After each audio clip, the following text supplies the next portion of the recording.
Oh, here we are again now, and it's like no time has passed.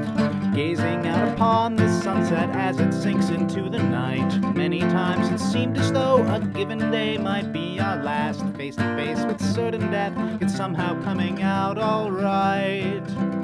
I don't think that we have any cause to lament, but there's quite a lot of thrilling intent, thrilling intent, thrilling intent, thrilling intent.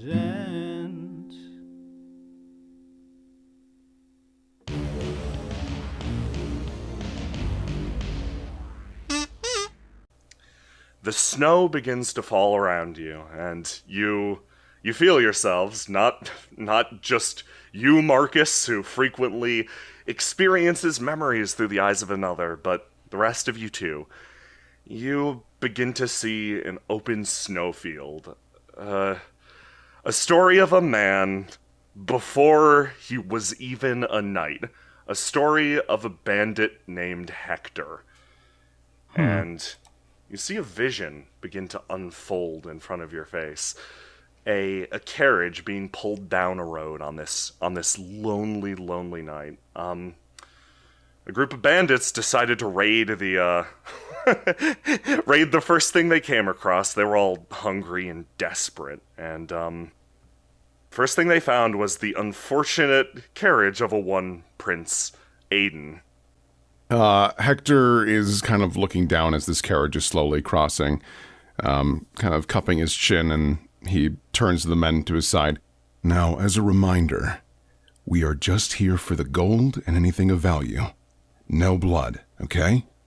Yeah, no blood. They all sort of nod around you. It's been a while since you've eaten. You're hungry, you're desperate. The others, you're kind of worried about them. You did your best, but the winter makes people a little crazy, especially when you haven't eaten in a while. The next few moments unfold like a horror show for Hector. He watches as these people he trusted, the people he ran with, bear down on the carriage, and after a few harsh words, that's all it fucking took. A dagger is drawn, and the person at the head of the carriage falls to the ground, fresh blood staining the snow. With a roar, Hector actually charges to the carriage's defense. Yeah, no, Hector immediately runs over to check the man who was stabbed, sees that he's dead, and realizes, well, this man doesn't need any more, takes the knife and immediately throws it at one of his comrades in the back of the neck. It doesn't go all the way in, because it was kind of a weaker throw, but Hector doesn't mind. He runs up and finishes the job by punching it through the man's neck. Before the man even hits the ground, he takes what is remaining of the hilt, pulls it to the side to finish the job, and then throws it again at the next man. It clips him in the leg, distracting him just long enough for Hector to do an uppercut. But before the man hits the ground again, Hector pulls out his very large broadsword and cleaves the man in twain. Wow. Hector is a brute. The fresh snow is littered with blood, and Hector looks down at his work, sort of breath appearing in the air, catching the light as he looks up and looks into the carriage as the only light source around is thrown wide, casting a man immediately in front of him in shadow. Oh, and who do we have here? He couldn't see it in the darkness, but he could tell the person was smiling. Despite this brutish display, this person was smiling. This was Aden. This was the love of Hector's life. What followed from there was actually a pretty uneventful stretch of years. Unable to quite get the carriage back himself, as Prince Aden was, at best, a talented necromancer, and at worst, a completely posh, withdrawn, antisocial magus. Hector himself managed to spirit the man back to his home villa, where he was immediately offered a place to stay. To his delight, Aden actually discovered that Hector was a talented baker. Like, he thought him to be some sort of mercenary, or... Well, he didn't express this thought, but he thought he might be a wandering or hedge knight. But, no, proved himself to be a baker. Sort of a talented person to have around the mansion. Aiden's own research and goals to attain some sort of, like, internal form of magical perfection was sort of lost on Hector, who spent a lot of his time sort of tolerating the man's ramblings. He was enthusiastic and warm, something unusual in this snow-locked land. It wasn't too long before the two actually started to develop feelings for each other. Hector expected to sort of run away at some point, start his life anew, but something about this one in particular stuck in his brain. Couldn't quite get him out of his head. And,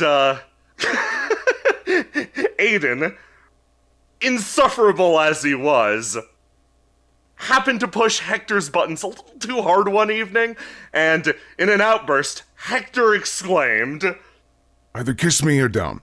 Your choice. Obviously, he chose the first.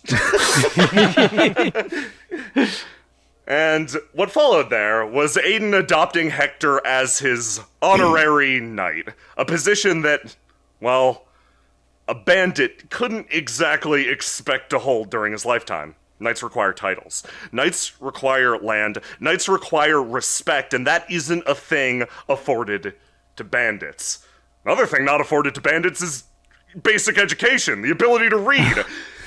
Aden was not only...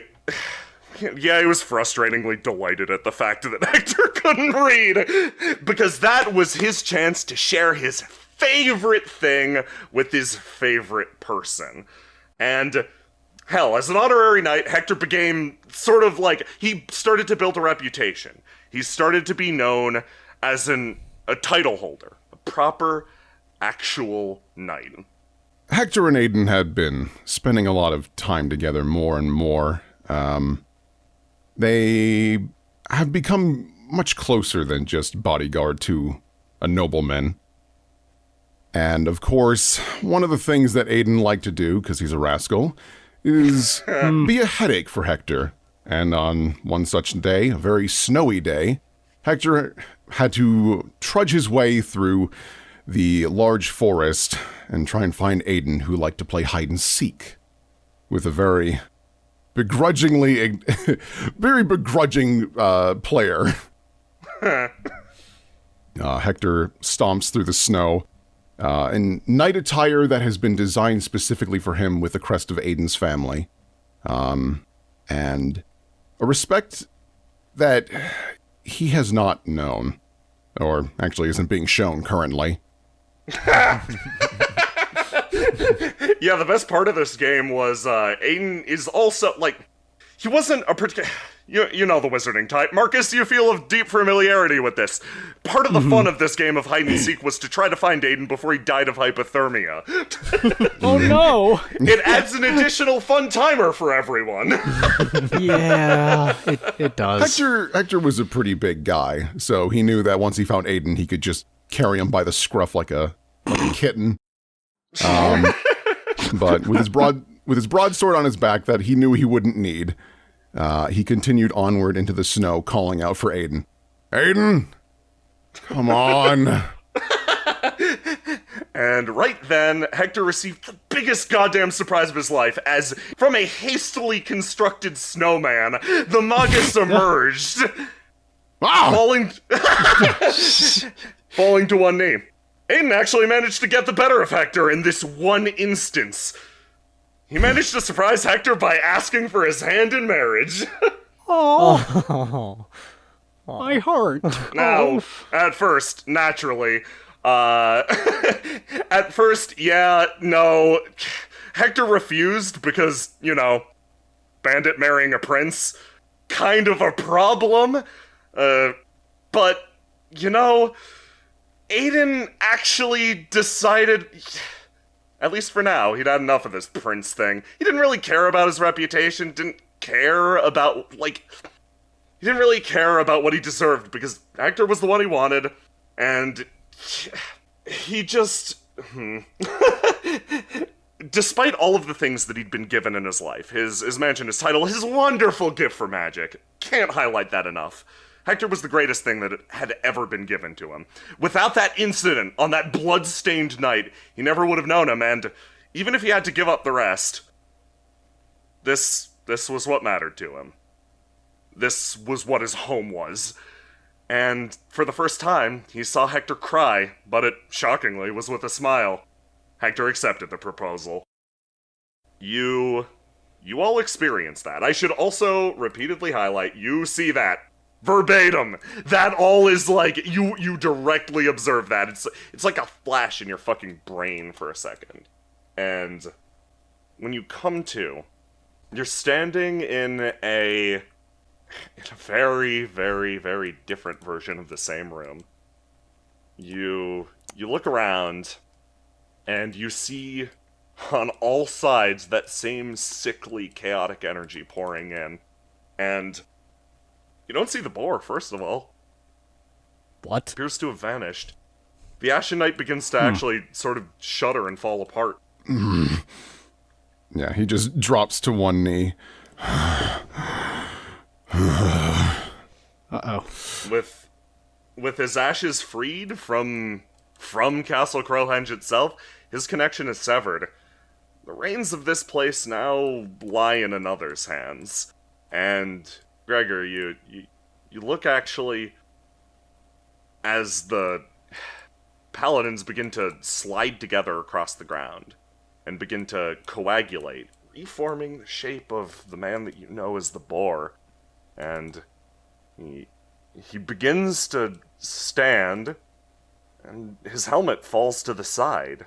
And for a second, for the first time, you see this man's face. Unlike before, his eyes and his mouth are open. He looks at you, he looks around, and he goes, "Oh, I see. That's what this castle is. Oh, it makes so much sense."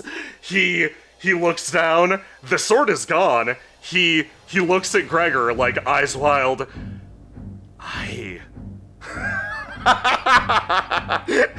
Oh, this is all a joke, I get it! Above, below, hold on, you! He points at you, Gregor. It's all a farce. His entire body begins to relax. Let's make something better, okay? Yeah.